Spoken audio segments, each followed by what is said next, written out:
इकट्ठे हुए और अपने जाती पसंद नापसंद को एक तरफ करके उन्होंने बड़ी जानफशानी और अर्क रेजी के साथ ये आइन बनाया, जो पाकिस्तान की तारीख में एक दरख्शंदा मिसाल है। अल्हम्दुलिल्लाह इस हाउस में मुसलमान भी बैठे हैं, मिनॉरिटी से भी ताल्लुक मेंबरान का वो भी बैठे हैं। इस्लामी जमहूरिया पाकिस्तान इसी आइन में दर्ज है और हमारा इस मुल्क का मजहब इस्लामी और हमारी सियासत जमहूरी, इस आइन ने हमारी मजहबी रवायात के साथ साथ चारों सूबों को एक लड़ी में परो रखा है। और जनाब स्पीकर, यह एक बहुत अजीम खिदमत थी उस जमाने के हमारे ज़ोमा की, जो कि तारीख उनको हमेशा सुनहरे हरूफ में याद रखेगी। और इसी की एक और कड़ी यह है जनाब स्पीकर कि पिछले साल हम ऑपोजिशन बेंचेस में बैठे थे और मुख्तलिफुल ख्याल सियासी पार्टियों ने फैसला किया कि आइन की रूह से हम वोट ऑफ नो कॉन्फिडेंस लेके आएंगे और पाकिस्तान को मुश्किल तरीन हालात से निजात दिलाने के लिए इन तमाम जो हमारी इत्तेहादी जमातें इस हुकूमत में हैं, इन्होंने ये फैसला किया अपने ताई, अपने दिमाग और अपने दिल से कि हमने रियासत को बचाने के लिए इन सब ने मिलकर सियासत को दांव पे लगाया ताकि पाकिस्तान की रियासत और पाकिस्तान का जो नेशनल इंटरेस्ट है उसको हम कायम और दायम रख सकें। जनाब स्पीकर, ये उसी की एक कड़ी है।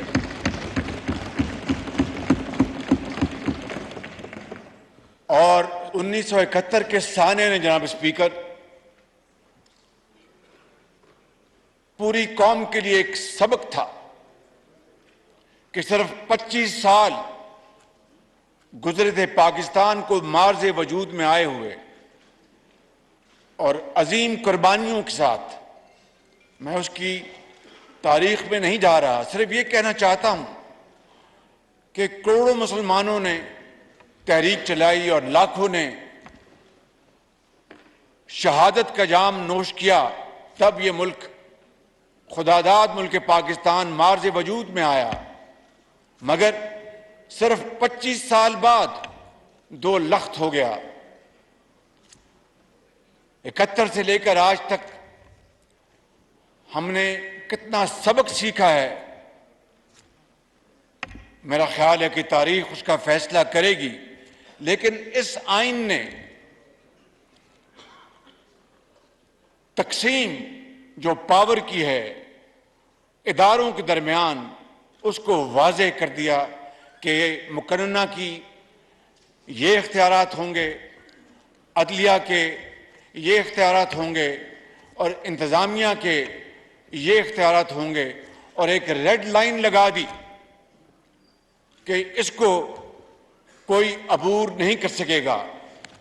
मगर बाद में तारीख के क्या क्या वाक़यात हुए वो हम सबके सामने हैं। मगर मैं आज जनाब स्पीकर आपके पास और इस मुअज़्ज़ज़ ऐवान के सामने ये मुकदमा लेकर हाजिर हुआ हूं कि आज इस आइन को, इसका संगीन मजाक उड़ाया जा रहा है। आज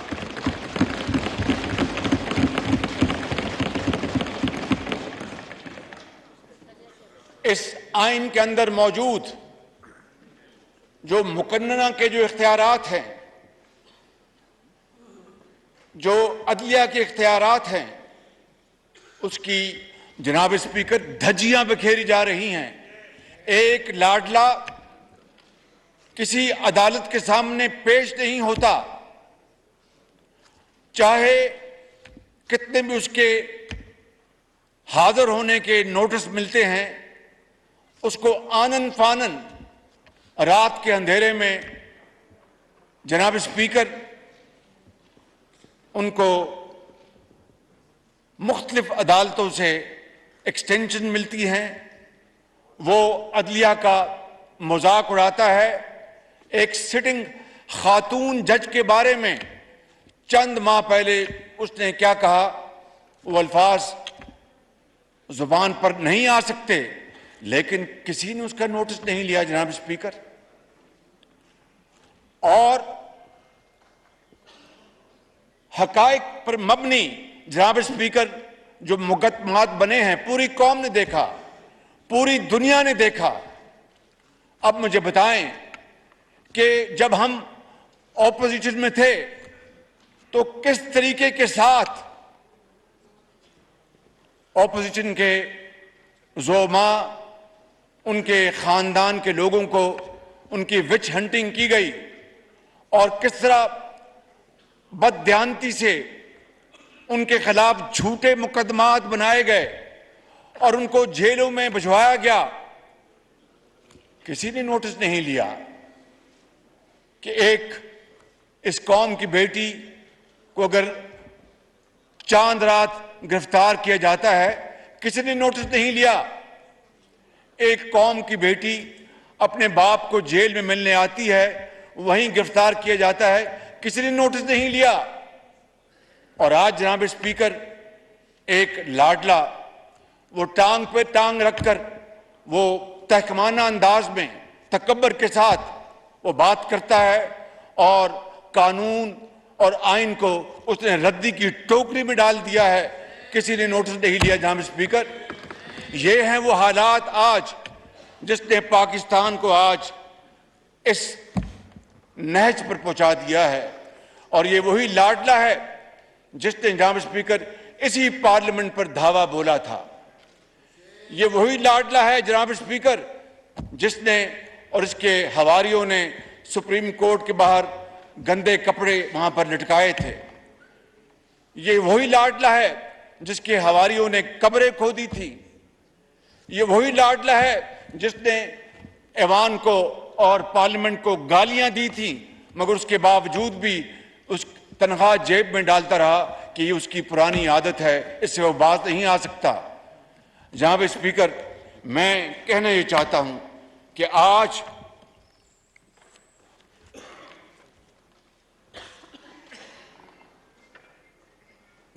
जनाब स्पीकर, मैं कहना ये चाहता हूं कि आज उस लाडले की हुकूमत के नतीजे में IMF से जो मुआहदा किया गया उसको तार तार मैंने नहीं किया, मेरी हुकूमत ने डिफाई नहीं किया, मेरी हुकूमत ने वादा खिलाफी नहीं की। उस इमरान नियाजी ने मुआहदा किया और IMF के मुआहदे की सरीहन खिलाफ वर्जी की और पाकिस्तान को जनाब स्पीकर डिफॉल्ट की नहज पर पहुंचा दिया। बड़ी मुश्किल से इस मखलूद हुकूमत ने शबाना रोज कोशिश करके पाकिस्तान को डिफॉल्ट से बचाया और आज भी हम IMF के साथ पूरी तरह एंगेज्ड हैं। लेकिन जो वादों की खिलाफ वर्जियां हुई और जिस तरह हमने पाकिस्तान के वकार को मजरूह किया, आज IMF हमसे कदम कदम पर हमसे गारंटीज लेना चाहता है जिसकी दी जा रही हैं।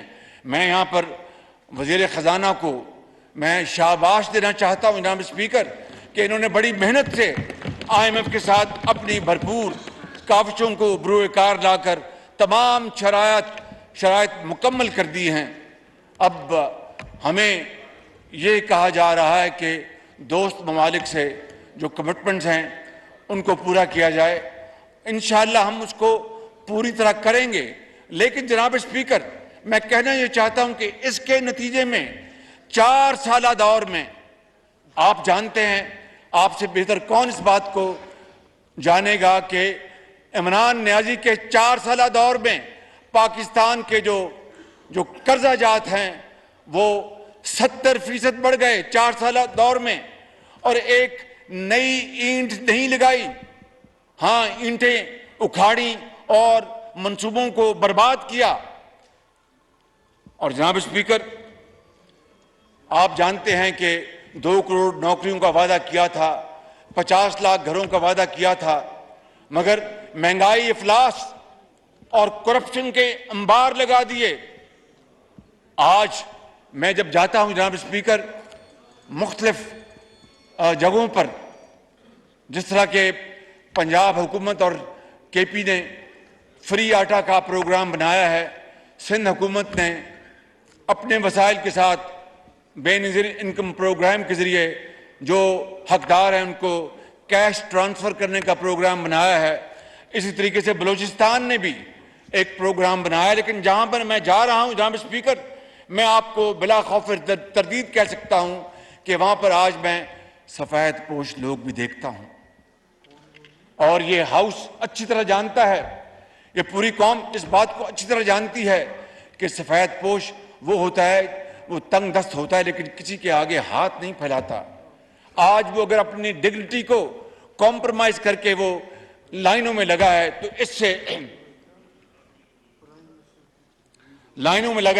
इससे ज्यादा रुसवाई और शर्म की और क्या बात हो सकती है। ये है वो बोझ, ये है वो तबाही जो कि इमरान नियाजी और उसकी हुकूमत ने इस मुल्क के साथ की, और जिसके बेपनाह तबाहकुन नताइज सामने आए हैं। जनाब स्पीकर, मैं आपको यहां पर यह कहना चाहता हूं कि किस तरीके से यह कहा गया और डंके की चोट पर पूरी कौम को कि यह हुकूमत अमेरिका के साथ साजिश के नतीजे में कायम हुई है, और उसकी हुकूमत को अमेरिका ने साजिश के नतीजे में चलता किया है। जनाब स्पीकर, कई माह ये शख्स ये झूठ इंतहाई बेशर्मी से पूरी कौम के आगे बोलता रहा दिन रात, और एक मौका आ गया कि एक तकसीम जो इस वक्त इस मुल्क के अंदर बढ़ती जा रही है, एक तबका ये समझना शुरू हो गया कि ये वाकई अमेरिका की साजिश है और ये एक इंपोर्टेड हुकूमत है। लेकिन फिर अभी आपने देखा चंद हफ्ते पहले अपनी जो आदत है वो उससे बाज नहीं आया और कलाबाजी खाई और कहा कि कोई साजिश नहीं थी, और कहा कि बिल्कुल अमेरिका की कोई साजिश नहीं थी, ये अपनों की साजिश थी। जनाब स्पीकर, बड़े बड़े यहां पर अफलातून आए होंगे, बड़े बड़े ड्रामाबाज आए होंगे, मगर इस तरह का टोपी ड्रामा करना शायद ही किसी ने इस तारीख में किया हो। और पाकिस्तान की जो बुनियादें हिला दी, मैं हमारी हुकूमत के वजीर खारजा बिलावल भुट्टो और दर्जा बदर्जा सब आज तक 11 माह गुजर गए हैं, हम दोस्त ममालिक को राजी करने पर लगे हुए हैं, अमेरिका से बेहतर ताल्लुकात बनाने पर दिन रात हम कोशिश कर रहे हैं। लेकिन जो तबाही खारजा महाज पर इस शख्स ने की है, मैं आपको बयान नहीं कर सकता कि किस तरीके से बरादर ममालिक के ज़ोमा को नाराज किया गया, और हम इन 11 साढ़े 11 महीनों में उसी पे लगे हुए हैं कि अब जो हो गया माजी में जाने दीजिएगा। वो एक गैर संजीदा आदमी था जिसने पाकिस्तान के ताल्लुकात को तबाह बर्बाद कर दिया। चीन के साथ भी यही कुछ किया। तो जनाब स्पीकर, मैं आज आपसे आपकी खिदमत में ये गुजारिश करने आया हूं कि अब वही इमरान नियाजी, उसने लाखों डॉलर पर वहां पर लॉबी कंपनीज हायर कर ली हैं, और उनके जरिए अब क्या क्या नाटक रचाया जा रहा है पाकिस्तान के खिलाफ। वहां पर कुछ लोगों को वहां पर तैयार करके बयानात दिलवाए जा रहे हैं। एक दो अशखास जिन्होंने बयान दिया, मैं उनका नाम नहीं लेना चाहता कि उसका कद और न बढ़ जाए कहीं, लेकिन उनको क्या हक पहुंचता है कि वो पाकिस्तान के अंदरूनी मामलात में मुदाखलत करें। ये वही शख्स था जो कहता था जनाब स्पीकर कि ये ऑपोजिशन वाले चोर डाकू हैं, इनको कोई हक नहीं कि जाके डिप्लोमेट्स को मिले, इनको कोई हक नहीं कि जाके पाकिस्तान के बारे में जाके जो यहाँ पर सफारतकार हैं उनसे जाके मीटिंग करें। आज दिन रात मीटिंग्स हो रही हैं, उनकी तस्वीरें अखबारों में आ रही हैं। किस मुंह से ये शख्स ये बातें जो करता है, जो दिन रात जिसकी तरदीदें खुद ये अपने मुंह से बयान करता है। जनाब स्पीकर, ये हैं वो हालात जिसने पाकिस्तान को आज इस मुकाम पर पहुंचाया है कि पूरी कौम विरता हैरत में है, एक कंफ्यूजन है, कौम के अंदर तकसीम दर तकसीम कर दी गई है और इस लाडले को कोई पूछने वाला नहीं। जनाब स्पीकर, यह मुल्क अल्लाह ताला के फजल करम से कायम हुआ, अजीम कुर्बानियों से। वही खुदा बुजुर्ग बरतर जिसके कब्जे में हमारी जान है, इंशाअल्लाह पाकिस्तान की हिफाजत भी वही करेगा। लेकिन मैं आज इस ऐवान में आपके सामने इंतहाई इंकिसारी मगर बड़े एतमाद के साथ ये अर्ज करना चाहता हूं कि इस लाडले को पाकिस्तान को खिलवाड़ खेलने की इजाजत नहीं दी जाएगी, किसी सूरत इजाजत नहीं दी जाएगी। कानून बहरहाल अपनी जगह वो अपना रास्ता लेगा इंशाअल्लाह। बहुत हो गया, पुलों से पानी बहुत बह गया। मुझे बताएं कि कभी आपने ये मंजर देखा अपनी आंखों से कि कानून नाफिज करने वाले अफराद अपनी कानूनी जिम्मेदारी अदा करने के लिए परवाना लेके जाएं और उनके ऊपर पेट्रोल बम फेंक दिए जाएं, उनके ऊपर पत्थर फेंके जाएं, उनकी गाड़ियों को आग लगा दी जाए और कोई पूछने वाला ना हो, जमानतों के ऊपर जमानतें मिलें। ये तो जनाब स्पीकर जंगल का कानून है। ये 1973 की नफी नहीं बल्कि 1973 के आइन को खुदा ना खास्ता दफन करने की मजमूम साजिश है। क्या आप इसकी इजाजत देंगे? क्या ये ऐवान इसकी इजाजत देगा? क्या कौम इसकी इजाजत देगी? कतई नहीं जनाब स्पीकर, ये हो नहीं सकता कि एक ऐसी दस्तावेज जिसकी मैं बात पहले कर चुका हूं कि पूरी कौम को उसने अपनी लड़ी में परोया हुआ है। मार्शल लॉज भी आए, बड़े बड़े तूफान आए, लेकिन 1973 के आइन ने पाकिस्तान को कायम और दायम रखा। मैं समझता हूं कि वो ज़ोमा उन्होंने पाकिस्तान की एक ऐसी खिदमत की है कि तारीख हमेशा उनको याद रखेगी। जनाब स्पीकर, अभी आपने देखा कि लसबेला के जो शोहदा हैं उनके बारे में इमरान नियाजी का जो सोशल क्या ट्रोल्स कहते हैं, उसको क्या कहते हैं, जो ट्रोल्स हैं, उन्होंने क्या क्या भयानक अकल से आ रही बातें की हैं कि जिसका कुछ सोच भी नहीं सकता। दुश्मन को और क्या चाहिए, हिंदुस्तान को और क्या चाहिए कि खुद पाकिस्तान के अंदर हमारे जवान और अफसरों जो पाकिस्तान के लिए अपने खून का नजराना पेश करते हैं, उनके बारे में ऐसी भयानक बातें की जाएं कि कभी किसी ने सोचा तक नहीं था। और अभी आपने देखा कि हमारा अभी एक अफसर ब्रिगेडियर लेवल का वो शहीद हुआ अपनी जिम्मेदारी अदा करते हुए, in the line of duty उसने शहादत का जाम नोश किया। और इस तरह जनाब स्पीकर एक नहीं हजारों कुर्बानियां हालिया दिहाइयों में दी गई हैं। 80,000 पाकिस्तानियों ने, जिनमें आम आदमी भी शामिल है, अफवाज पाकिस्तान के, पुलिस के, चारों सूबों के सियासतदान, डॉक्टर्स, इंजीनियर्स, माओं की गोदें उजड़ गईं, उन्होंने कुर्बानियां दी और पाकिस्तान को दहशतगर्दी से बचाया, आज ये न्याजी दहशतगर्दों को अपनी शील्ड बना रहा है।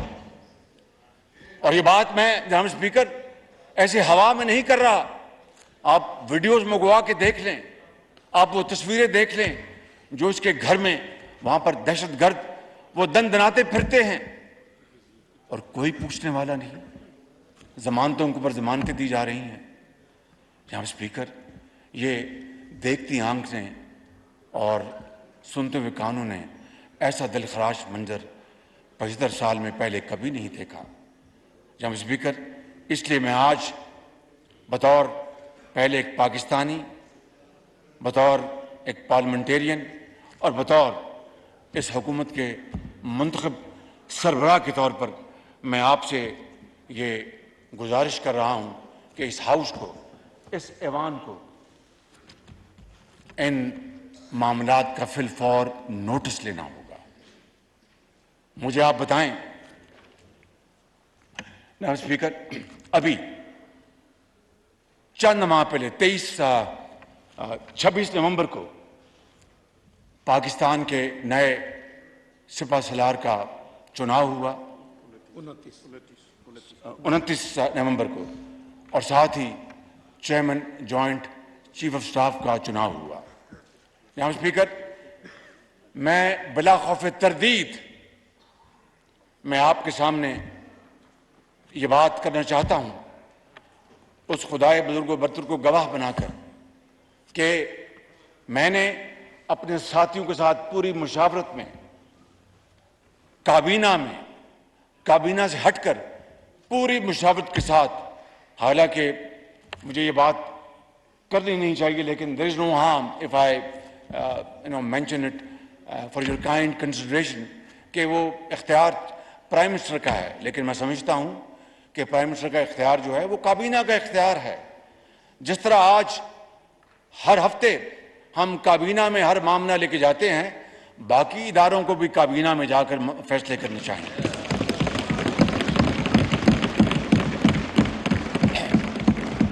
अगर मुझे कोई भी फैसला करना पड़ता है जनाब स्पीकर, तो मैं ऑनरेबल मेंबर्स के साथ बैठता हूं, मुशावरत करके जो वो फैसला करते हैं उसको काबीना का फैसला कहा जाता है। गो के वजीर आजम ने फैसला किया, मगर असल में वो फैसला काबीना का होता है।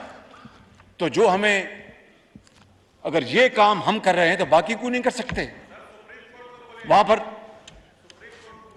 मेरी बात सबको समझ में आ रही है।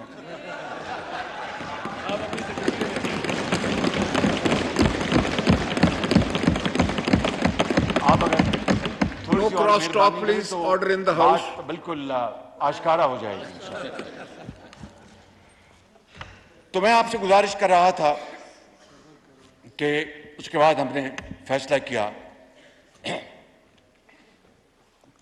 कि जनरल आसिम मुनीर को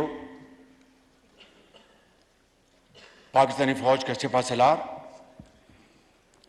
और जनरल साहिर को chairman joint chief of staff बनाया जाए। जनाब स्पीकर, मैं आपको ये कह सकता हूं कि ये दोनों फैसले 100% मेरिट पर थे। सबसे सीनियर मोस्ट आसिम मुनीर हैं और उसके बाद जनरल साहिर, टोटल मेरिट पे। General Asim Munir is a professional soldier, sword of honour है जिसको कहते हैं कि नहीं, उर्दू में कहते हैं, उर्दू में एजाजी शमशीर उनको मिली है। उनके his career is full of lots of achievements. इसी तरह chairman joint chief of staff का हमने फैसला किया। और जनाब स्पीकर, जो सिपह सलार जो हैं वो मैंने पहले भी बता चुका हूं, वो हाफिज कुरान भी हैं। और आज पीटीआई की जो ट्रोल्स लंदन में जिस तरह की वाशियाना और बदतरीन गलीज जुबान इस्तेमाल कर रहे हैं हमारी अफवाज की लीडरशिप के ऊपर, जनाब स्पीकर, ये कभी 75 साल में इस तरह का कुछ सोच नहीं सकता था। आज हिंदुस्तान से ज्यादा और कौन खुश होगा? हमारे दुश्मनों को और क्या चाहिए? और मैंने पाकिस्तान के अंदर बताया कि किस तरह लसबेला के शोहदा के बारे में बातें की गई। ये कहा गया कि ये जो चले गए इस दुनिया से चले गए, जहाज बच जाना चाहिए था। अंदाज़ा करें कि जिस मुल्क के अंदर आप खाते हैं, जिस मुल्क ने आपको बनाया, आपको पढ़ाया लिखाया और पाकिस्तानी बनाया, आज आप एक दुश्मन से भी बढ़कर आप उनको पर वार कर रहे हैं। जनाब स्पीकर, इसकी इजाज़त नहीं दी जा सकती। अगर इसकी इजाज़त देंगे तो तारीख हमें माफ़ नहीं करेगी, तारीख आपको माफ़ नहीं करेगी, मुझे माफ़ नहीं करेगी, इनको माफ़ नहीं करेगी। इसलिए जनाब स्पीकर, मैं समझता हूं कि हमें इस ऐवान को आज, इससे पहले कि देर हो जाए, हमें इसके ऊपर एक ठोस लाएमल इख्तियार करना होगा। जनाब स्पीकर, मैं आपको ये भी बताना चाहता हूं कि फॉरेन फंडिंग केस ये साबित हो चुका। इलेक्शन कमीशन ने हकायक की बुनियाद पर इनके खिलाफ और इनके खिलाफ तो झूठे मुकदमात बनाए गए। मुझे आप बता दें जनाब स्पीकर कि 5 साल गुजर गए हैं, इमरान नियाजी ने इनके खिलाफ और इनके खिलाफ जो झूठे मुकदमे बनाए उनके बारे में एक केस भी है जहां पर हकायक की बुनियाद पर किसी को सजा मिली। हां, पुराने नैब के कवानीन के मुताबिक कुछ हमारे साथी उनको इंसाफ मिला। पुराने नैब के कवानीन के मुताबिक जनाब स्पीकर, उस जमाने में बीआरटी पेशावर को स्टे ऑर्डर किसने दिलवाया? मैंने तो नहीं दिलवाया था। मालम जब्बा का केस किसके दौर में बंद हुआ? मेरे दौर में तो बंद नहीं हुआ। जनाब स्पीकर, जल्दी इतनी थी, ये मैं बड़े दर्द दिल से आपसे बात कर रहा हूं, जल्दी इतनी थी कि ख्वाजा आसिफ को और तमाम साथियों को और आसिफ अली जरदारी साहब को और तमाम साथियों को जल्द से जल्द जेल भिजवाया जाए ताकि ये 10-10 साल जेलों में रहे और मिर्जा यार जो है वो फिरता रहे बाजार में, कोई उसको पूछने वाला ना हो। उसके लिए जनाब स्पीकर, नैब लॉ में अमेंडमेंट मैंने नहीं की थी, इमरान नियाजी ने की थी कि रिटायर्ड जजेस को नैब अकाउंटेबिलिटी कोर्ट का लगाया जाए ताकि बगैर पूछे उनको सजाएं मिले और वो जेलों में जाएं। किसने इसका नोटिस लिया? जनाब स्पीकर, किसने पूछा, किसने सू मोटो लिया कि ये बहुत ज्यादती है? क्या पाकिस्तान के अंदर जो हाजिर जजेस जो हैं वो खुदा न खास्ता वो मौजूद नहीं हैं?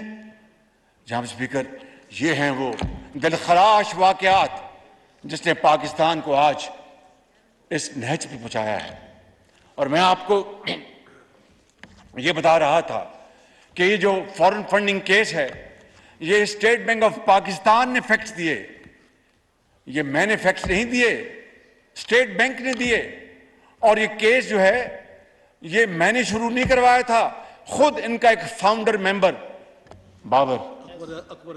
अकबर एस बाबर 9 साल पहले ये उसने केस इंस्टीट्यूट किया था और 9 साल मासवा इन 11 महीनों की जनाब स्पीकर इमरान नियाजी हथकंडों इस्तेमाल करके उसको डिफर कराता रहा। बिल आखिर वो दिन आना था जब फॉरेन फंडिंग केस जो है वो हकायक के साथ साबित हुआ और इलेक्शन कमीशन ने उसके बारे में फैसला दिया। जनाब स्पीकर, ये मनी लॉन्ड्रिंग किसने की थी? इमरान नियाजी ने। ये वोटिंग क्लब से जो पैसे मिलियंस ऑफ डॉलर्स इकट्ठे हुए थे वो काय के लिए इकट्ठे हुए थे?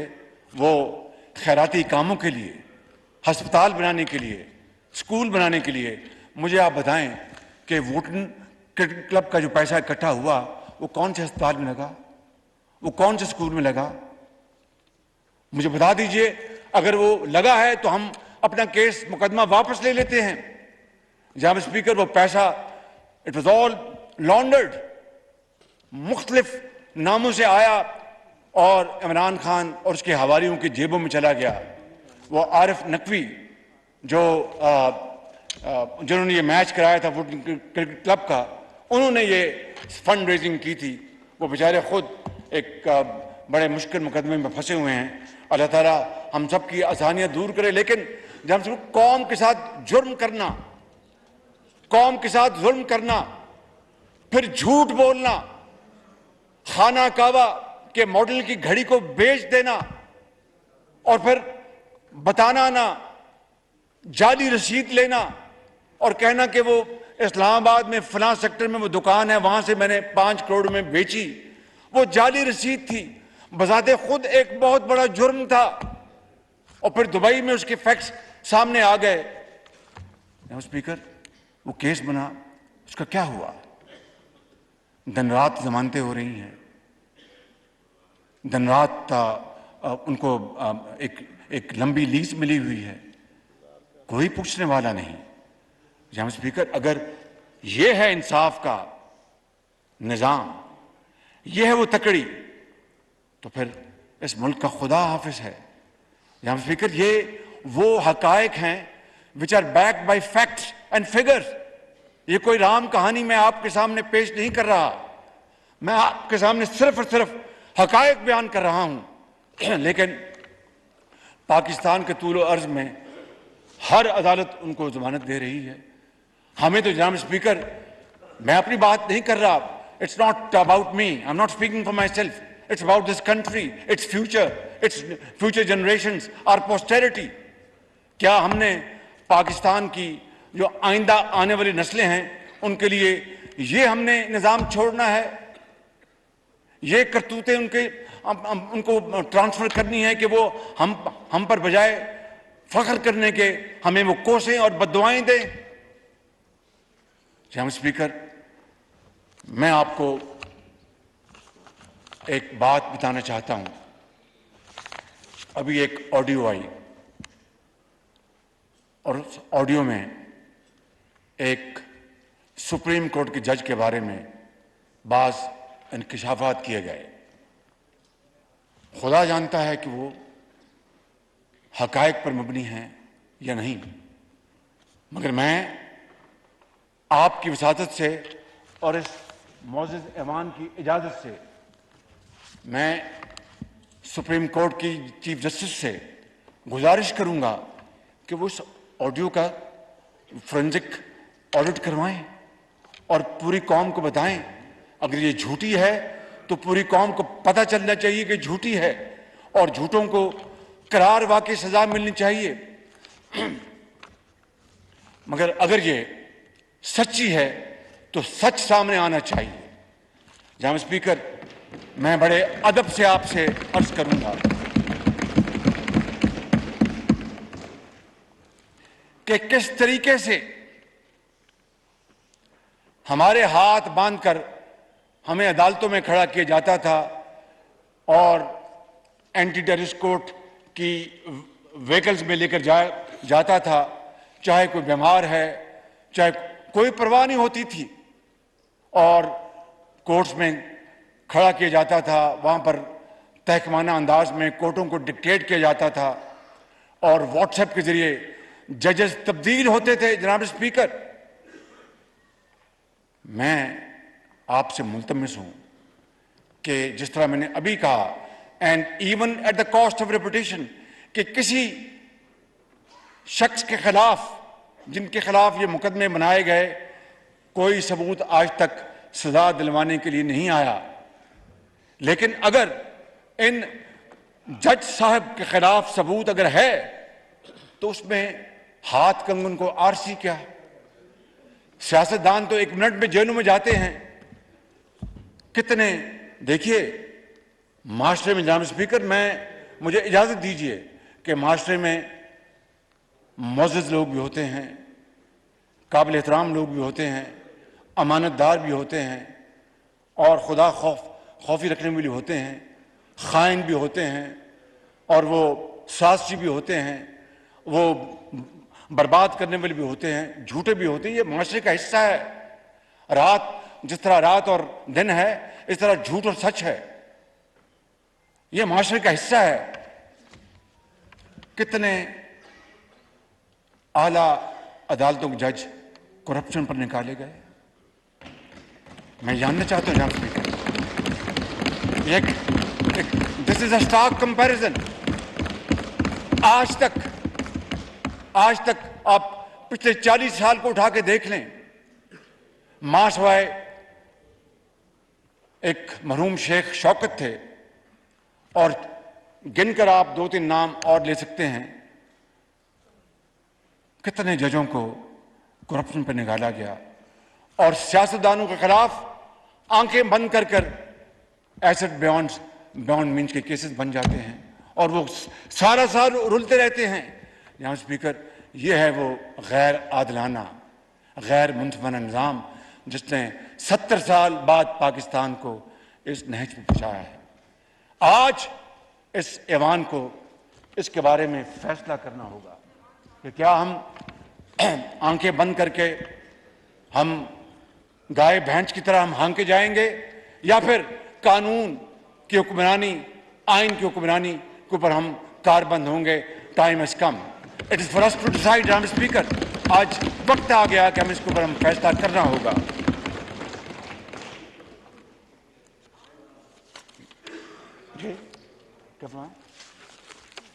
जनाब स्पीकर, मैं अर्ज कर चुका हूं कि किस तरह लॉ इन्फोर्सिंग एजेंसीज के ऊपर हमले किए गए।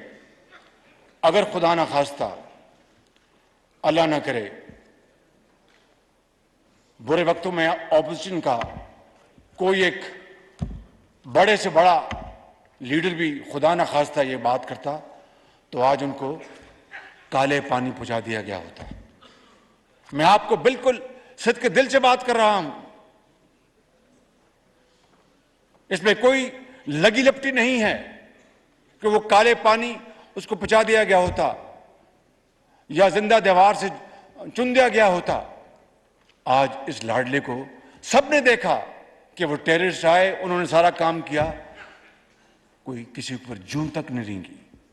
जनाब स्पीकर, ये हैं वो इंतहाई परेशान कुन हालात जिसमें आज हमारे कौम की कश्ती जो है वो हचकोले खा रही है, और अगर इसको किनारे लगाना है तो सिर्फ और सिर्फ आइन और कानून की हुक्मरानी, अदल और इंसाफ का। मुझे बात करना no cross talk, no cross talk please, no cross talk, no cross talk. जारी रखें प्राइम मिनिस्टर साहब। Order in the house please. जनाब स्पीकर, बेबी मुझे बात करने दीजिए ना, मैं बात कर लूं। जनाब स्पीकर, आपने वो देखा। प्राइम मिनिस्टर आप जारी रखें प्लीज। Thank you. आपने देखा कि किस तरह इमरान नियाजी 2021 में दहशतगर्दों को वापस लेके आया, उनको ऑफर्स दी कि यहां पर आएं, यहां पर रहें। और वो कौन लोग थे जनाब स्पीकर जिन्होंने दहशतगर्दों को दोबारा स्पॉन्सर किया और सवात और दूसरे ऐसे इलाकों में उनको दोबारा बसाया, और किस तरह उसके बाद दोबारा दहशतगर्दी ने सर उठाया, और किस तरह पाकिस्तान के बेगुनाह मजलूम भाई बहन माएं, पुलिस और फौज के अफसरों और जवानों ने दोबारा जामे शहादत नोश किया। कौन लेके आया था उनको, क्या मकासद थे? जनाब स्पीकर, इसकी तहकीक होनी चाहिए। और मैं गवाह हूं, आप भी गवाह हैं कि जब इसी हॉल में जब पार्लिमानी सिक्योरिटी कमेटी की मीटिंग हुई थी, तो बाज मेरे ऑनरेबल मेंबर्स ने डंके की चोट पर कहा था कि ये ना करें, दहशतगर्द होता है, देयर इज नो गुड और बैड दहशतगर्द, ये सब गंदे दहशतगर्द हैं। सब ये ना करें। और यही बताया गया कि नहीं, कोई सवाल नहीं पैदा होता, we are a mighty power, we will handle it without any fear और favour, don't worry and this and that. मैं चूंकि वो एक कैमरा में मीटिंग है, मैं तफसील नहीं बता सकता, लेकिन खदशात का इजहार किया गया इसी हॉल में। और बाज मेंबर जो अभी भी मेरे सामने बैठे हैं यहाँ पे, मैं उनका नाम नहीं ले सकता जी, बिलावल भी उनमें शामिल थे, करेक्ट जनाब स्पीकर। वो क्या मकासद थे, वो क्या प्लानिंग थी कि उनको लाकर दोबारा इलेक्शन में 2018 की तरह दोबारा झुर्रू चलवाना था और एक पार्टी को फायदा दिलवाना था। यहां स्पीकर, ये वो हैं चुपते सवाल, जब तक के इसका जवाब नहीं मिलेगा ये कौम अंधेरों में भटकती रहेगी। 2018 का जो झुर्रू चला था उसकी बातें तो अब पूरी कौम के सामने बहुत आ चुकी हैं।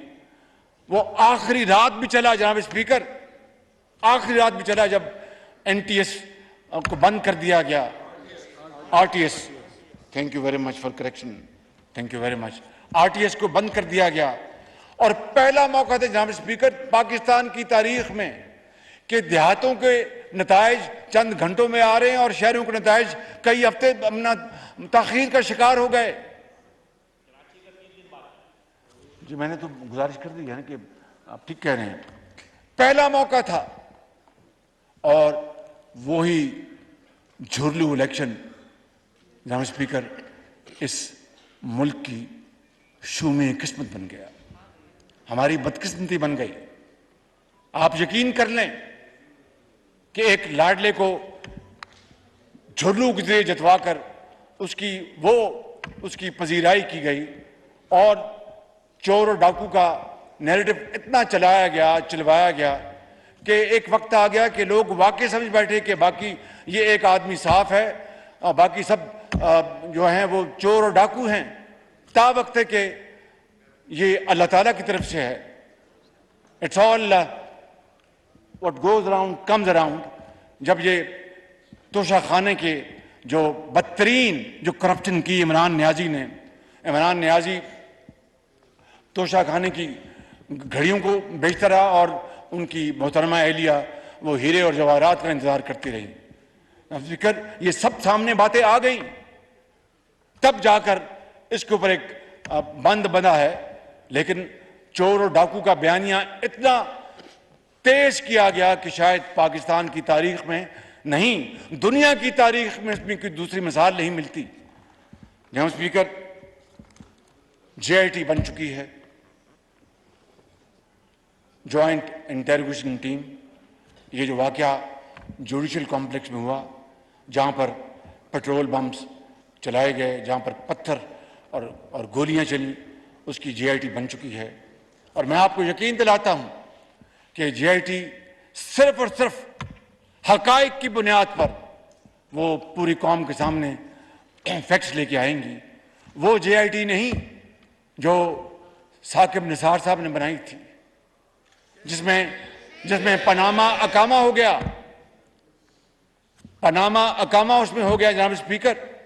और बनी गाला के घर को जो कि सरीहन कानून की खिलाफ वर्जी करके बना था, उसको रेगुलराइज कर दिया गया और उसको जनाब अमीन और सादिक करार दे दिया गया। यह है तारीख इस मुल्क की। इसमें कोई शक नहीं कि जस्टिस कियानी भी आए पाकिस्तान की तारीख में, कार्निलिस भी आए और बड़े बड़े जजेस आए।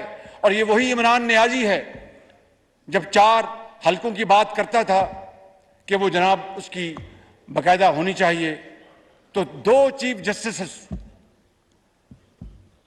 उन्होंने जब इस बारे में केस टेकअप किया तो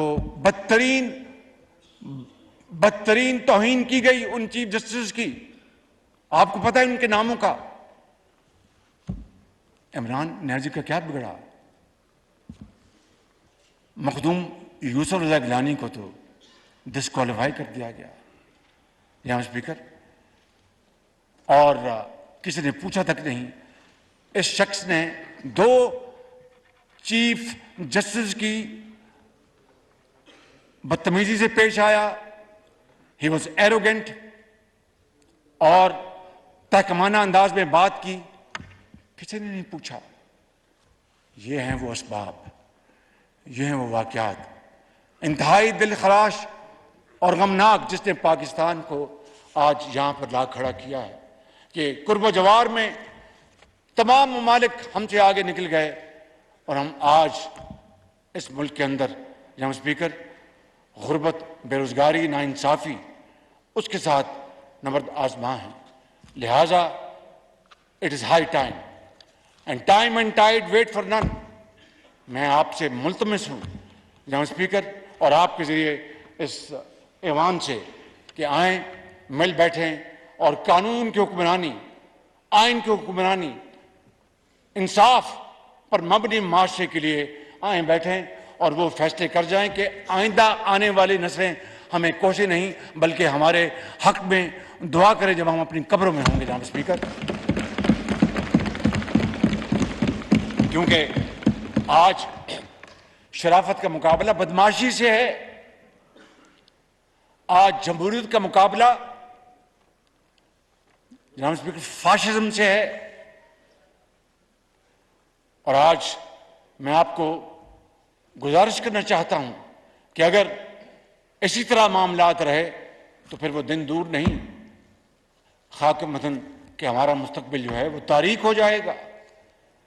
it will be an irrevocable damage to Pakistan's destiny और फिर no amount of efforts would be able to redeem it. लिहाजा जो ये वक्त है इसको गनीमत जाने जनाब स्पीकर, और इसके लिए हमें अपनी इज्तिमाई दानिश से और इज्तिमाई हिकमत अमली से हमें फैसला करना होगा। जनाब स्पीकर, हकीकत यह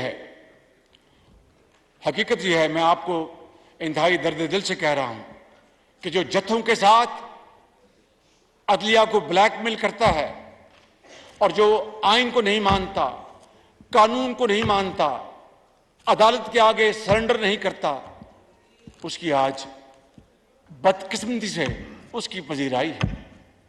मुझे बताएं जनाब स्पीकर कि इस मुल्क में तूल अर्ज में, मैदान की वादियों में, पहाड़ों में, मैदानों में कितने लाख कैदी हैं जिनमें हजारों ऐसे होंगे जिनके खिलाफ गलत मुकदमे बनाए गए होंगे, जिनके खिलाफ अपना वहाँ की इंतजामिया या पुलिस या आपस की जो राइवलरी है उसकी वजह से गलत FIR दर्ज की गई होंगी और वो आसमानों की तरफ दिन रात वो रो के दुआएं करते हैं कि हमें गलत मुकदमों में डाला गया है।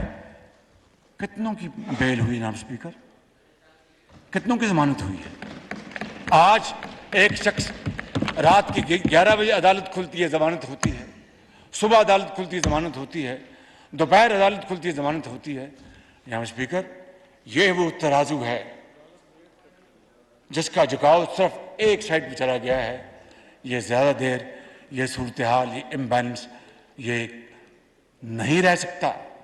जनाब स्पीकर, इसकी करेक्शन इंतहाई जरूरी है और फौरी होनी चाहिए। मैं अर्ज करूंगा जनाब स्पीकर कि आज हमें इलेक्शन कमीशन ने 30 अप्रैल का फैसला दिया और कहा कि जो हुकूमत पाकिस्तान ने जो ये कहा है कि KP में दहशतगर्दी का बहुत खतरा है और ये दोबारा सर उठा रही है, उसके लिए सिक्योरिटी एजेंसीज इसके ऊपर मामूर हैं। लिहाजा ये सिक्योरिटी मुहैया नहीं की जा सकती फिल वक्त, जो एक बड़ा जायज़ मुतालबा है। जनाब स्पीकर, कौन इलेक्शन से, वो कौन सी पॉलिटिकल पार्टी है जो इलेक्शन से भागेगी? वो सियासी पार्टी है नहीं जो इलेक्शन से भाग जाए। हमने तो इन सब ने उस जमाने में इलेक्शंस फेस किए जब जनूबी पंजाब में पकड़ पकड़ के लोगों को धक्के देकर और उनको PTI के दुपट्टे पहनाकर उनको वहां पर भिजवाया जा रहा था। हम तो उस वक्त भी इलेक्शन से पीछे नहीं हटे थे जनाब स्पीकर, क्योंकि ये इलेक्शन जो होता है ये हुस्न है जमहूरियत का। लेकिन अगर आज मुल्क के अंदर बाकायदा एक जेन्युइन एक थ्रेट दोबारा आ गया है, जिसके बारे में मैंने अभी बात की आपसे जनाब स्पीकर, और इसके साथ सुबह सिंध के जेन्युइन इतराजात हैं सेंसस के ऊपर, MQM के जेन्युइन इतराजात हैं सेंसस के ऊपर, बलूचिस्तान आज मुझे फाटा का मुझे एक डेलीगेशन मिला और उन्होंने मुझे कहा कि शहबाज शरीफ अपना अगर सेंसस सही नहीं होंगे तो हमारे जो जायज़ ज़रूरियात वो कहाँ से पूरी होंगी। तो ये वो हालात थे जिनकी बना पर जनाब स्पीकर ये फैसला किया गया कि हम इलेक्शन कमीशन को ये जो फैक्ट्स भिजवा दें। फैसला करना उनका काम है और ये फैसला मैंने नहीं किया, ये काबीना ने किया है। तो जो हमें ये दर्ज देते हैं कि जनाब काबीना से फैसले करवाएं, खुद भी आप अपनी काबीना से फैसले करवाएं।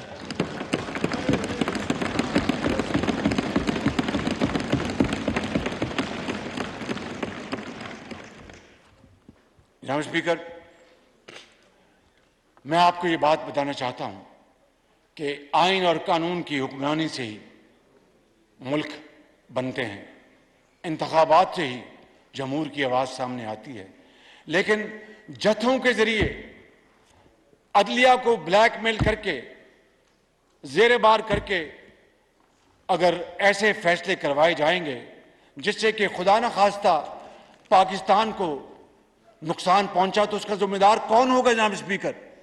इसलिए मैं समझता हूं कि वो शख्स जो जनाब स्पीकर, चाहे वो कश्मीर कॉन्फ्रेंस हो, चाहे वो फाटफ के ऊपर कॉन्फ्रेंस हो, चाहे वो कोविड के ऊपर कॉन्फ्रेंस हो, चाहे वो पाकिस्तान के अंदर दहशतगर्दी के मामलात हों, एपेक्स कमेटी की मीटिंग हो, उसमें वो शख्स तहकमाना अंदाज में पाया हकारत से तमाम दावतें ठुकरा दे, उससे क्या बात होगी। वो शख्स पत्थर का दिल है, उसमें ना उसमें पाकिस्तानियत है। मैं आपको आज बता रहा हूं, फिर मैंने यही कहा था आपको आज से 6 महीने पहले अपने दिल, मैंने कभी ऐसी बात नहीं की थी किसी शख्स के बारे में। ऑपोजिशन ने, गलती हम सबसे होती हैं, कभी गुस्से में कभी बात निकल जाती है, तो अल्लाह ताला के भी हुक्म है कि गुस्सा से परहेज करो, अगर हो जाए तो माजरत कर लो, माफी मांग लो। यही इंसानियत है, यही बड़ाई है, यही शराफत है, यही जमहूर है, यही तरीका है दुनिया में रहने का। तो अगर कोई ऐसी कभी बात हो जाती है तो आदमी माफी मांग लेता है। लेकिन मैं आज फिर बिला खौफ तरदीद कहना चाहता हूं कि इमरान नियाजी जिसका नाम है, वो तारीख का सबसे बड़ा फ्रॉडिया है, फ्रॉडिया।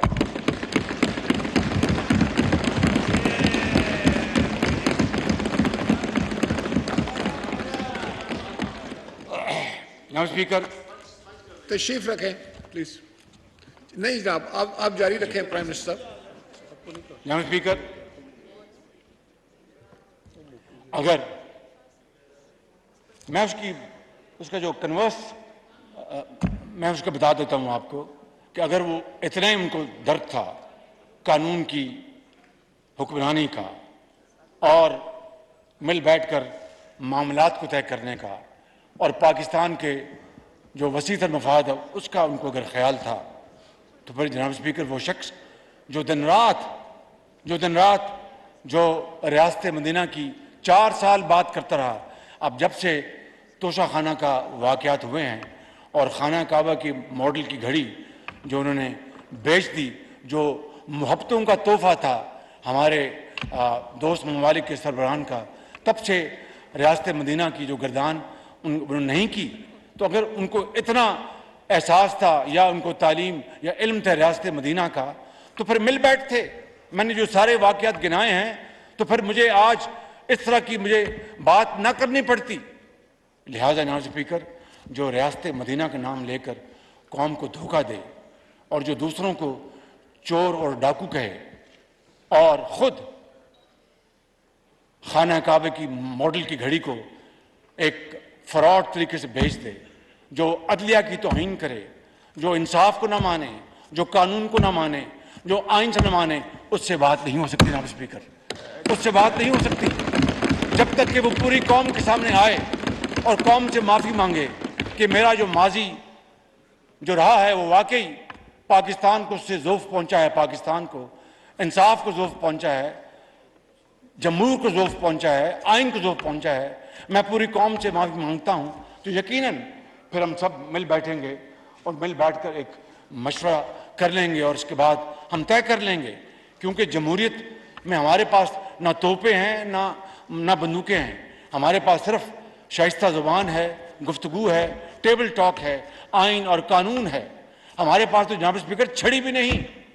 लिहाजा मैं समझता हूं कि अगर उनको वाकई, अब वो बार बार कहते हैं कि शहबाज शरीफ ने फलां कहा था और ये कहा था, चार्टर ऑफ इकॉनमी कहा था मैंने, बल्कि बार बार कहा था, तो उसका क्या जवाब आता रहा? तो आज वो आए, पूरी कौम से माफ़ी मांगे, अपने गुनाहों की माफ़ी मांगे कि मैंने ये भी डाका डाला, ये भी चोरी की, ये भी मैंने गलत बात की, मैंने अदलिया के बारे में ये बात की, मैंने चीफ ऑफ स्टाफ के बारे में बात की, मैं सबसे माफ़ी मांगता हूँ। तो फिर तो जनाब स्पीकर एक करीना है, तरीका है। ऐसे हम बचे जाएं ये मुमकिन नहीं है। वक्त ज़ाया हो रहा है, कौमें कहीं आगे चली गई हमारे कुर्ब जवाद में और हम आज भी चक्कर में फिर रहे हैं। इसलिए मैं समझता हूं जनाब स्पीकर कि इस बारे में मेरी राय बड़ी वाज़ेह है और ये फैसला मेरी कोलिशन पार्टनर से करना है। जनाब स्पीकर, कल अदालत उज़्मा के 2 ऑनरेबल जजेस का फैसला है और ये बहुत अहम है। भाई जरा मेहरबानी कीजिए प्लीज़। और ये फैसला जनाब स्पीकर जो अनाउंस किया है जस्टिस मंसूर अली शाह साहब ने और जस्टिस जमाल खान मदोखेल साहब ने, उन्होंने ये कहा है कि जो जनाब स्पीकर जो फैसला जो इस मामले में जो लिया गया वो 4-3 से है, यानी 4 जजेस ने हक में फैसला दिया है, 3 जजेस ने खिलाफ दिया। ये 3-2 नहीं है या 5-2 नहीं है। अब जनाब स्पीकर इसके बाद और फिर उन्होंने जो अपने फैसलों में जो और सवालात उठाए हैं, इस बारे में जनाब स्पीकर और भी आज ये वक्त की अशद ज़रूरत है कि आज हम यहाँ पर बैठें, इस हाउस में आपकी इजाज़त से हम अपनी मारूज़ात आपके सामने पेश करें, मुशावरत करें और जो कल फैसला जो आया है उस हवाले से ये ऐवान क्या कानून साजी कर सकता है। आफ्टर ऑल ये पार्लियामेंट है, पार्लियामेंट को इख्तियार है कि वो तमाम उन मामलात के ऊपर फैसला साजी करे जो कि पाकिस्तान के बेहतरीन मफाद में है। अब इन ऑनरेबल जजेस के कल के फैसले के बाद जो उन्होंने बड़ी तफसील से बयान किया है, मैं समझता हूं कि अदलिया से के अंदर से उठने वाली ये जो आवाज़ें हैं, गुफ्तगू है, उसके नतीजे में जनाब स्पीकर ये एक उम्मीद की नई किरण है। इट्स रे ऑफ होप जनाब स्पीकर। और जब अदल नजर आएगा तो इस मुल्क में तमाम बादल जो हैं खतरों के वो छट जाएंगे जनाब स्पीकर, और तराजू का तवाज़न ही इस वक्त जो जंगल का कानून है उसको बदलेगा। इसलिए जनाब स्पीकर मैं समझता हूं कि अगर जजों के नाम गली महलों के बच्चों के आज जो जुबान पर हैं, इसको अगर हमने ख़त्म करना और ख़त्म होना चाहिए तो इंसाफ का बोलबाला होना चाहिए। उसके लिए जनाब स्पीकर कानून, आइन हमें, मेरे मोअज़्ज़ज़ मेंबर्स को इस बात की इजाज़त देता है कि हम कानून साजी करें। और कल के फैसले के बाद तो अगर हमने कानून साजी नहीं की तो मोरख हमें माफ नहीं करेगा, आने वाली नस्लें में माफ नहीं करेंगी। इसलिए जनाब स्पीकर, आज हमें ये दो टोक फैसला करना है कि हमने करोड़ों आवाम को रिलीफ दिलाना है या एक लाडले को रिलीफ मिलना चाहिए। आज ये फैसला करना है कि हमने आईन और कानून पर अमल करना है कि या फिर हमने इस मुल्क के अंदर जंगल के कानून को चलते रहने देना है।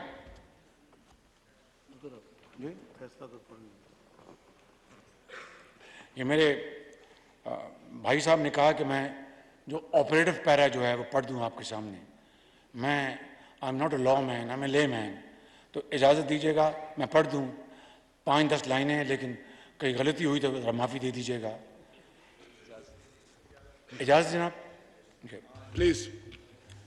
Therefore, we are of the opinion that the dismissal of the present suo motu proceedings and the connected constitution petition is the order of the court by a majority of 4-3। ये अदालत का फैसला है 4-3 से ये अदालत का फैसला है। Of the 7-member bench, we are also fortified in our opinion by the precedent of the well-known Panama case, जिसका मैं अभी जिक्र कर चुका हूं। In the said case, the first order of the court was passed by a 3-2 majority, and in the subsequent hearings conducted in pursuance of the majority judgment, the two honorable judges who had made and announced final decision did not sit on the bench, but they were not considered to have been excluded from the bench and were made a party to the final judgment passed by the remaining 3 honorable judges। ये है जनाब उस फैसले का निचोड़, उसका जो crux जो है। अब जनाब स्पीकर, सवाल ये भी पैदा होता है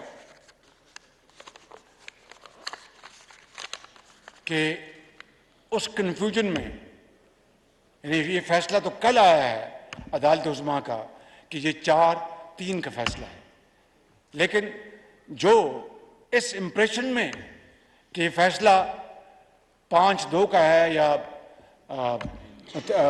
3-2 का है, तो उसके नतीजे में जो इक़दामात उठाए जा चुके हैं वो बज़ाते खुद एक बहुत बड़ा कानूनी चैलेंज है।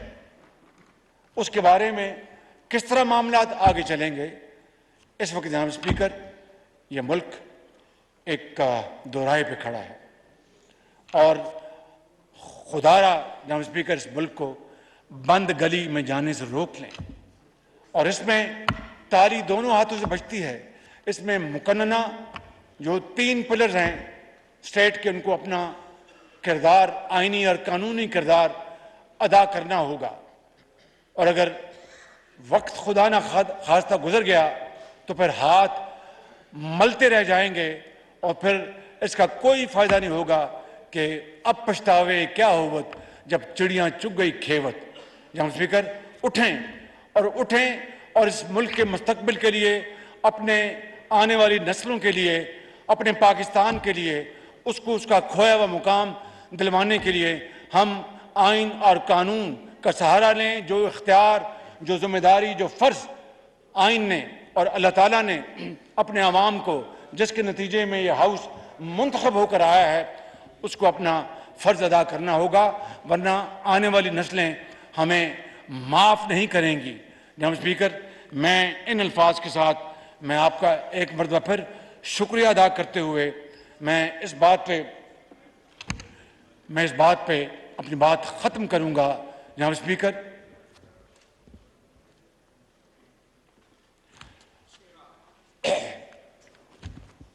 और इस हाउस के एक मेंबर के खिदमत में बड़े अदब से, तड़प से आपकी खिदमत में कि जब अपना काफिला अज़्मो यकीन से निकलेगा, जब अपना काफिला अज़्मो यकीन से निकलेगा, जहां से चाहेंगे रास्ता वहीं से निकलेगा। वतन की मट्टी मुझे एड़ियां रगड़ने दे, मुझे यकीन है चश्मा यहीं से निकलेगा।